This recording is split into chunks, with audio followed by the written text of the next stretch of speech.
दोस्तों, इस फिल्म का नाम है सेरेनिटी, जो साल 2019 में रिलीज हुई थी। इसकी कहानी में एक रहस्यमयी द्वीप होता है जहां पर डिल नाम का एक आदमी फंसा हुआ है। वो ये जानने की कोशिश करता है कि वह इस द्वीप पर आया कैसे और कब, क्योंकि यहां से बाहर जाने का कोई रास्ता नहीं था। समझने के लिए अंत तक जरूर देखें। फिल्म की कहानी शुरू होती है तो हम देखते हैं डील को, जो इस कहानी का मुख्य किरदार है। डिल के पास एक बोट है और उसे मछली पकड़ने का बहुत शौक है। डिल प्लाईमाउथ नामक एक द्वीप पर रहता है। पैसा कमाने के लिए अक्सर वह कुछ टूरिस्ट को मछली पकड़ने के लिए लेकर जाता। डिल उनके लिए रॉड सेट करता और टूरिस्ट खुद मछली पकड़ते, जिससे उन्हें बहुत खुशी होती थी। इसके बदले में डिल को कुछ पैसे मिलते थे। आज भी डिल और उसका साथी दो टूरिस्ट के साथ हैं जिन्होंने मछली पकड़ने के लिए पैसे दिए थे। लेकिन आज कुछ अलग होता है। जब मछली पास आई तो डिल अपने क्लाइंट को रॉड देने से इनकार कर देता है। असल में डिल काफी समय से एक खास मछली को पकड़ने में लगा था और आज शायद वो मछली उसके हाथ आ जाती। रॉड न देने पर वो टूरिस्ट गुस्सा हो जाते हैं, मगर डिल उन्हें चाकू दिखाकर चुप कर देता है। बदकिस्मती से इतनी कोशिशों के बावजूद वो टूना मछली उसके हाथ नहीं आती। अब उन्हें इन टूरिस्ट को पैसे भी वापस देने थे। हालांकि डिल के लिए ये कोई बड़ी बात नहीं थी, लेकिन ड्यूक बहुत निराश था क्योंकि उसे अपनी पोती की यूनिवर्सिटी की फीस भरनी थी। डिल उससे वादा करता है कि वह उसे पैसे दे देगा। इसके बाद वह अपनी दोस्त डायना से मिलने गया। डायना उसे कुछ पैसे देती है जब वह उसके साथ समय बिताता है। डिल उससे उसके बेटे के बारे में पूछता है। उसे भी बोट्स और फिशिंग का बहुत शौक था। दरअसल डील चाहता था कि वह ड्यूक को जाने दे ताकि वह किसी ऐसी जगह काम कर सके जहां उसे अच्छे पैसे मिले। इसके बाद वह एक बार में जाता है। बारटेंडर से बातचीत के दौरान हमें पता चलता है कि यहाँ के लोगों को एक दूसरे के बारे में छोटी से छोटी बात भी पता होती है। अब ऐसा क्यों है, ये हम आगे जानेंगे। बारटेंडर कहता है कि तुमने 4 बार उस मछली को पकड़ने की कोशिश की है, तुम्हें उसे कोई नाम देना चाहिए। तो डिल कहता है कि उसका नाम जस्टिस है। रात में वह ड्यूक को पैसे देने गया और बताता है कि कल हम दोबारा समुद्र में जाएंगे। ड्यूक पूछता है कि हमारे साथ कितने क्लाइंट्स जा रहे हैं, तो डील बताता है कि हम अकेले जाएंगे क्योंकि वह किसी भी हालत में उस मछली को पकड़ना चाहता था। ड्यूक को उसका फैसला सही नहीं लगता क्योंकि इसमें उनके पैसे लग रहे थे। रात को डील जब अपने घर में था तो उसे अपने बेटे की याद आती है, जो तलाक के बाद अब उसकी पत्नी के पास है। उसे भी अपने पिता की तरह फिशिंग का बहुत शौक था। अगले दिन वह ड्यूक के साथ बोट लेकर समुद्र में गया। पूरा दिन इंतजार करने के बावजूद भी उन्हें वो मछली नहीं मिल सकी, जिससे डिल बहुत निराश था। वापस आने पर वो ड्यूक से कहता है कि तुम मेरे लिए बैड लक हो। जब से तुम्हारी पत्नी मरी है तब से तुम्हारी किस्मत ही खराब है। ये सुनकर ड्यूक को बहुत बुरा लगता है और वो गुस्से में अपना सामान लेकर वहां से चला जाता। लेकिन दरअसल डील ने यह जानबूझकर किया था ताकि ड्यूक कहीं और काम ढूंढ ले। रात में बार आने पर बारटेंडर उसे समझाता है कि वो उस मछली को पकड़ने की जिद छोड़ दे, लेकिन डिल उसकी बात नहीं सुनता। तभी उससे मिलने वहां कैरेन आती है, जो दरअसल डिल की एक्स वाइफ है। डिल जानता था कि वो यहां किसी मकसद से आई है। अपनी बोट पर ले जाने के बाद वो उससे पूछता है, तुम्हें मुझसे क्या चाहिए। उनकी बातों से हमें पता चलता है कि डिल पहले आर्मी में था, किसी कारण उसने वो नौकरी छोड़ दी। कैरेन कहती है कि तुम ठीक थे और मैं गलत। दरअसल डील से तलाक लेने के बाद कैरेन ने फ्रैंक से शादी कर ली थी। फ्रैंक एक अमीर इंसान था, मगर अच्छा इंसान नहीं था। वो कैरेन को मारता और हमेशा उस पर नजर रखता। उसका पागलपन और भी बढ़ गया है। डिल उससे अपने बेटे पैट्रिक के बारे में पूछता है तो कैरेन रोने लगती है। वो कहती है कि पैट्रिक हमेशा सहमा हुआ अपने कमरे में रहता है। उसे यह सब सुनना न पड़े इसलिए वो पूरा दिन कंप्यूटर पर गेम्स खेलता है। उसके टीचर्स का कहना है कि वह बहुत होशियार है, लेकिन अब वह बहुत चुप चुप रहता है। डिल कहता है कि तुम उससे तलाक ले लो, तो कैरेन कहती है मैं ऐसा नहीं कर सकती, वो मुझे मार देगा, और इसीलिए वो यहाँ आई थी। दरअसल वह चाहती थी कि वो और डिल मिलकर फ्रैंक को मार दें। वो उसे मछली पकड़ने के बहाने बोट पर लाएगी और इस काम के लिए वह उसे $10 मिलियन देने के लिए भी तैयार थी। लेकिन डील इस पर मना कर देता है क्योंकि वह किसी को मारना नहीं चाहता था।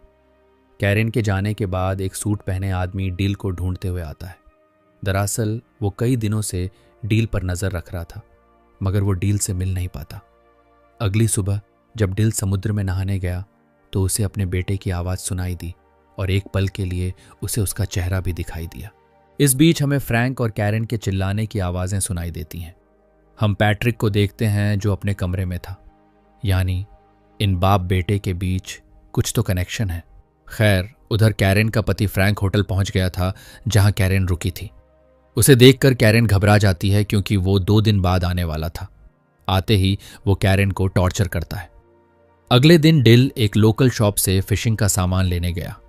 तब वहां काम करने वाली औरत उसे बताती है कि लोग फ्रैंक को लेकर चर्चा कर रहे हैं कि वो 1 घंटे तक अपनी पत्नी को बेल्ट से मारता रहा और कैरेन के मुंह से आवाज तक नहीं निकली। डिल इस बारे में बात किए बिना वहां से चला गया। बोट के पास आने पर उसने देखा कि फ्रैंक कैरेन के साथ उसका इंतजार कर रहा था। फ्रैंक कहता है, मेरी पत्नी ने बताया कि तुम हमें फिशिंग पर नहीं ले जाओगे। डिल कहता है, मैंने कुछ नियमों का उल्लंघन किया है, इसलिए मैं किसी को अकेले बोट पर नहीं ले जा सकता। फ्रैंक कहता है, इस छोटे से आइलैंड पर कानून पैसों के आगे हार जाता है, तो तुम इस बात की फिक्र मत करो। लेकिन डिल फिर भी इसके लिए नहीं मानता। तब फ्रैंक कहता है, हर आदमी की कोई कीमत होती है। मैं कल यहां आऊंगा और तुम मुझे फिशिंग पर ले जाओगे। इसके बाद वह वहां से जाने लगता है। इस बीच वही अनजान आदमी डील को ढूंढते हुए उसके पास आता है, लेकिन इस बार भी डील उसकी बात सुने बिना वहां से निकल जाता है।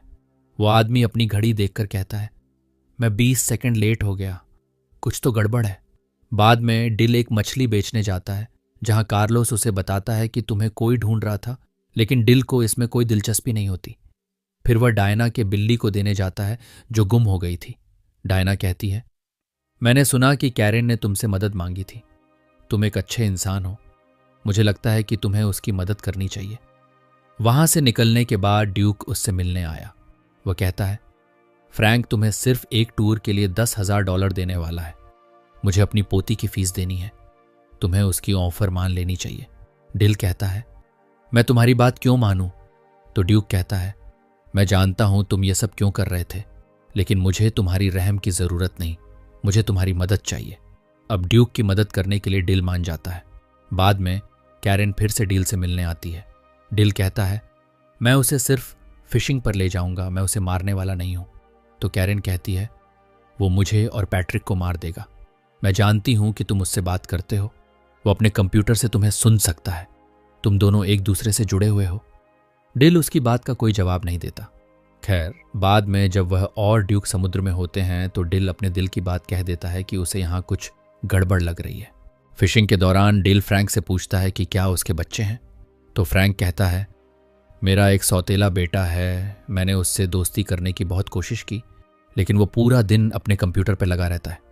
उसके मैथ्स टीचर कहते हैं कि वो जीनियस है, लेकिन वो पूरा दिन एक बेकार से गेम में लगा रहता है जिसमें एक आदमी पूरा दिन फिशिंग करता है। वो मुझे पसंद नहीं करता। डिल पूछता है, वो तुमसे इतनी नफरत क्यों करता है? तो फ्रैंक कहता है, मैं नहीं जानता, लेकिन एक दिन मैं उसे ही मार दूंगा। ये सुनकर डिल को गुस्सा आ जाता है, लेकिन इससे पहले कि वो कुछ करता, उनके हुक में एक बहुत बड़ी शार्क फंस जाती है और वो लोग उसे पकड़ने में लग गए। खैर, वापस आने के बाद डिल कहता है कि कल हम दोबारा से जाएंगे। कैरेन को मौका मिल जाता है बात करने का, इसलिए वो डील को फिर से ऑफर करती है कि वह फ्रैंक को मार दे।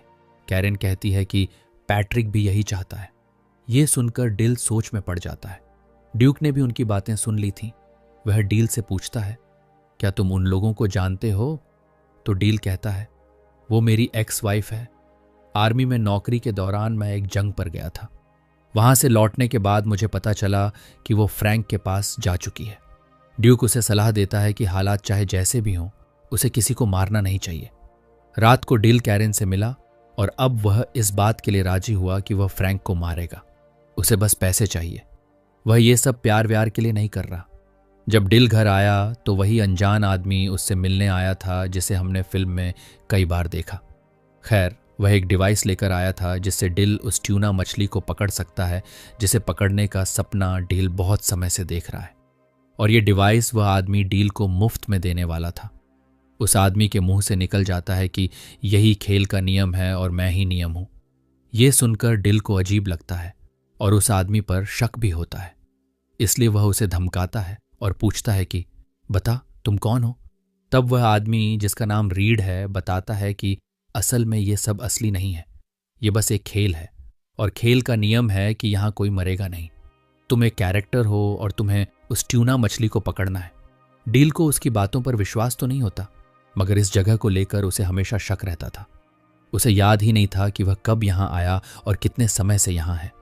वैसे यहाँ दर्शक ये जान जाते हैं कि ये खेल शायद उसके बेटे ने ही डिजाइन किया है, मगर क्यों और किस लिए? रीड का कहना था कि पिछले कुछ दिनों से गेम में गड़बड़ है, यानी जिसने ये गेम बनाया है शायद वह चाहता है कि अब तुम उस आदमी फ्रैंक को मारो।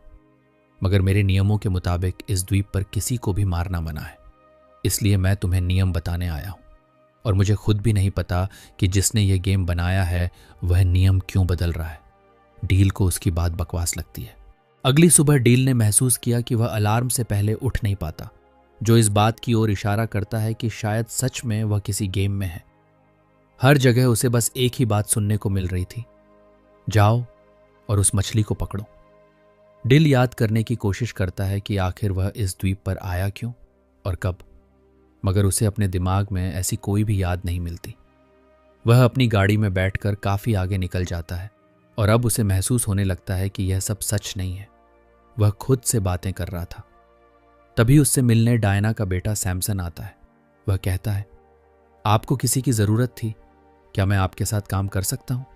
इस पर डील हंसने लगता है और कहता है, जब मैंने तुम्हें इस गेम से मांगा था तब तुम मुझे नहीं मिले, और अब यह गेम मुझे सब कुछ दे रहा है। डिल वहां से चला गया। अपना शक दूर करने के लिए वह स्टोर के मालिक से कुछ सवाल पूछने लगा, मगर वह हमेशा बात को बदल देता है। फिर डिल फोन करके ये पता करने की कोशिश करता है कि रीड असली है या नहीं। उसे जवाब मिला कि रीड असली है। सबसे तंग आकर डिल बार में गया ताकि वह ड्रिंक कर सके, लेकिन बारटेंडर भी उसे वही बात कहता है।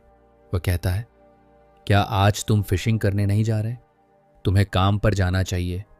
टूरिस्ट्स को मत लेकर जाना, वे हमेशा तंग करते हैं। यानी गेम के नियम उसे फ्रैंक को न मारने के लिए कह रहे थे, लेकिन पैट्रिक के दिमाग में कुछ और ही चल रहा था। दूसरी तरफ दिखाया जाता है कि जब कैरेन की आंख खुली तो उसने फ्रैंक को बाथरूम में घायल पाया। पिछले रात 6 लोगों ने उसे मारा था। दरअसल यह काम ड्यूक का था। उसने ही फ्रैंक को मारने के लिए कुछ लोगों को पैसे दिए थे ताकि वह आज बोट पर ना आ सके।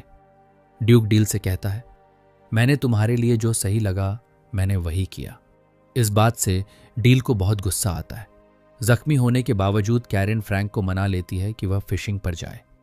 डिल समुद्र के किनारे निराश बैठा था। तभी रीड उसके पास आता है। डिल कहता है, मुझे कुछ भी समझ नहीं आ रहा कि मैं यहाँ क्यों हूं। मेरी जिंदगी का मकसद क्या है? क्या मैं पागल हो चुका हूं? रीड कहता है, इस बारे में तो मैं भी कुछ नहीं जानता, लेकिन मैं ये जानता हूं कि यहाँ हो क्या रहा है। हम सब किसी का सपना है और हमारे बारे में सिर्फ वही जानता है जिसने हमें बनाया है, और शायद तुम जानते हो कि वो कौन है। तो डील कहता है, हाँ, वो एक छोटा बच्चा है जो एक अंधेरे कमरे में बैठकर हमें देख रहा है। उसका सौतेला बाप उसकी मां को मारता रहता है।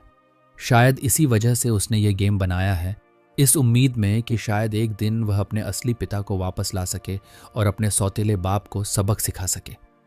वो चाहता है कि मैं उसे इंसाफ दिलाऊं, इसीलिए मैं आज फ्रैंक को मारूंगा, चाहे कुछ भी हो जाए। इस पर रीड कहता है, अगर तुम यही चाहते हो तो मैं गेम के नियम तोड़ दूंगा।